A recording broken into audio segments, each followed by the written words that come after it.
सीमा ma'am ने तो ऐसी आवाज़ कर दी कि शायद मैं बोलने के बिल्कुल हिम्मत नहीं आ रही कि मैं क्या बोलूं। फिर भी सबसे पहले तो मैं इन गुरुओं को, अपने महागुरुओं को नमन करती हूँ, जिनकी एक सोच की वजह से आज हम अलग अलग शहरों से इस हॉल में उपस्थित हैं। आप इसका साक्षात उदाहरण देख सकते हैं कि सर ने दिखाया चंद्रशेखर आज़ाद, भगत सिंह, तो क्या आप लोगों को, हम लोगों को ये भी समझना चाहिए कि क्या आज के डेट में आप अपने अगल बगल घर में हर जगह देख सकते हो कि कोई ऐसा है जो अपने परिवार को तो आगे बढ़ने ही नहीं देना चाहता, दूसरे को कौन चाहता है। तो मैं इन गुरुओं को अब तहे दिल से नमन करती हूँ कि सर अगर आज आप लोग नहीं होते तो शायद मुझे इस दुनिया में ऐसे भी लोग होते, मुझे कभी समझ में नहीं आती। तो मैं चाहूँगी कि इन तीनों गुरुओं की और सबसे पहले तो शुरुआत करूँगी उससे, उम्र। जैसे आशुतोष सर ने बार बार बोला कि उस उम्र में, सर उम्र तो एक गिनती होती है, शुरुआत तो अब हुई है।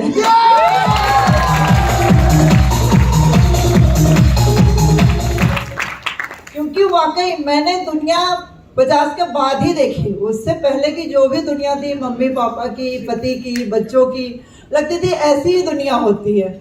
मैं सच बताऊं तो जब मैं इंदौर में बिजनेस प्लान लेके लोगों के पास जाती थी तो मुझे आश्चर्य होता था कि इंदौर में भी लोग ऐसे रहते हैं। बहुत सारी महिलाओं को, जैसे सीमा मैम ने बताया, मैंने यहाँ पे आके अनुभव किया कि वाकई महिलाओं में इतनी अपार क्षमता है।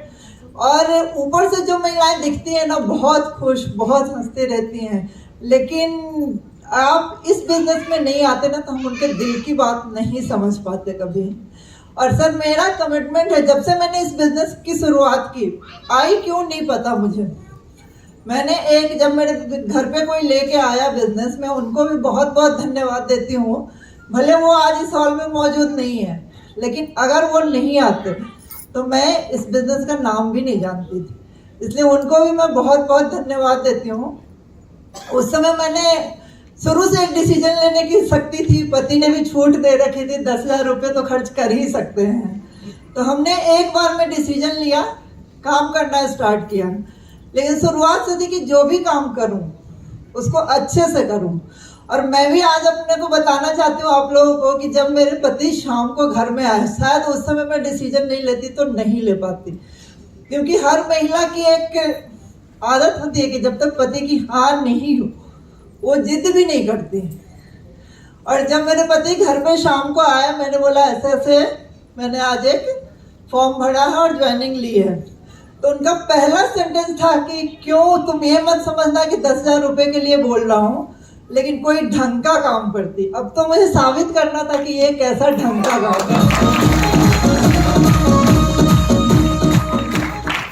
और मैं पति की बुराई नहीं कर रही हूँ, आज वो मुझे बहुत साथ देते हैं, उन्हीं के साथ के कारण मैं आज हर प्रोग्राम में जा पाती हूँ। या जैसा कि सीमा मैम ने बोला कि 10 बजे 11 बजे तक, रात तक मैं इंदौर के गलियों में घूम पाती हूँ। अगर उनका सपोर्ट नहीं होता तो शायद कभी नहीं कर पाती। जब मैं ट्रेनिंग से आती थी तो उनको कुछ कुछ चीज़ें बताती थी, तो मैं एक 2 लाख रुपए हफ्ते, तो जैसे कि मेरे बच्चों से जब वो फ़ोन पे बात करते हैं तो वो बोलते थे कि अब क्या बात है, तेरी मम्मी तो 2 लाख रुपए हफ्ते कमाएंगी। और भले उन्होंने मजाक में बोला, मैं आप लोगों से ये बोलना चाहती हूँ कि कब ईश्वर, किसके मुख पे सरस्वती का वास होता है कि किसी न किसी पर्पस से ही वो बोलते हैं, अपने आप से कुछ भी नहीं होता। और मैंने भी सोचा अगर मैं पहले ट्रेनिंग में सुन के आती थी कि नेगेटिव नहीं होना, किसी की बातों को बुरा नहीं मानना, तो क्यों नहीं घर से ही शुरुआत की जाए। अगर मैं पहले की होती तो शायद मैं उनसे बातचीत भी नहीं करती कि अब मुझे पैसों का ताना दे रहे हो। लेकिन मैंने उनको बोलना स्टार्ट किया, आप इतना बोलो कि भगवान बेचारा भी थक जाएगी, अब तो इसको दे ही देता हूँ।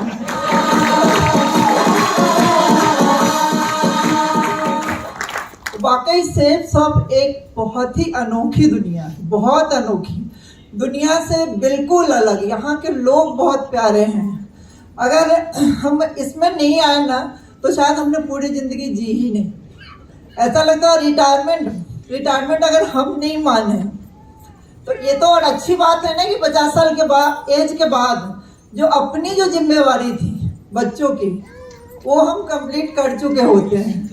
ऊपर वाला भी देखता है, इतनी दम तो है कि कुछ और भी समाज के लिए भी कर सकते हो ना।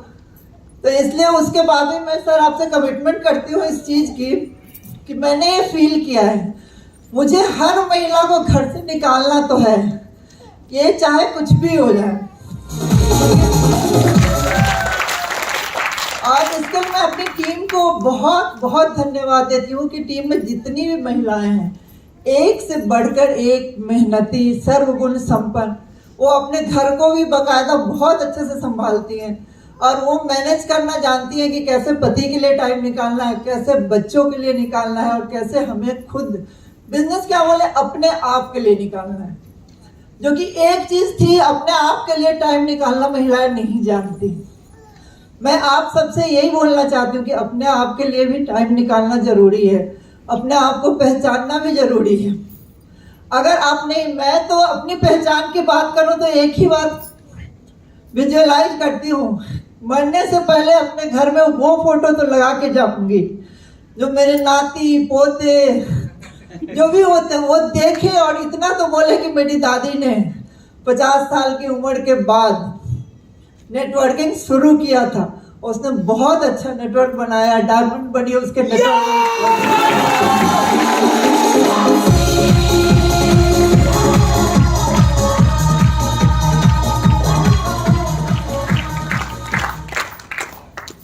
सर जैसे रैंक की बात करते हैं ना, तो जब से सर ने रैंक का ये बोला, वाकई में बोलती हूँ कि मुझे नींद नहीं आती थी बिल्कुल, पूरी रात। कई बार मेरे बच्चों ने भी बोला कि क्या हो गया कुछ, मैंने बोला नहीं नींद नहीं आ रही, मैं दूसरे कमरे में, और मैं अपना ये दिखाऊंगी रजिस्टर।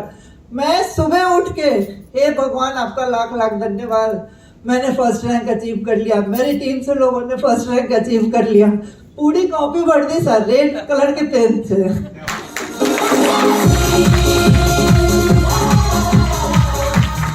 और वाकई इसका परिणाम तो मिलता है, इसमें कोई भी दो मत नहीं है। तो सर इसके लिए टाइम चूंकि कम है, इसलिए आप सभी का बहुत बहुत धन्यवाद। अब मैं अपनी टीम से कमिटमेंट करती हूँ, 50 साल की मत समझना, अब तो 50 भी नहीं, अब तो 55 की होने वाली हूँ।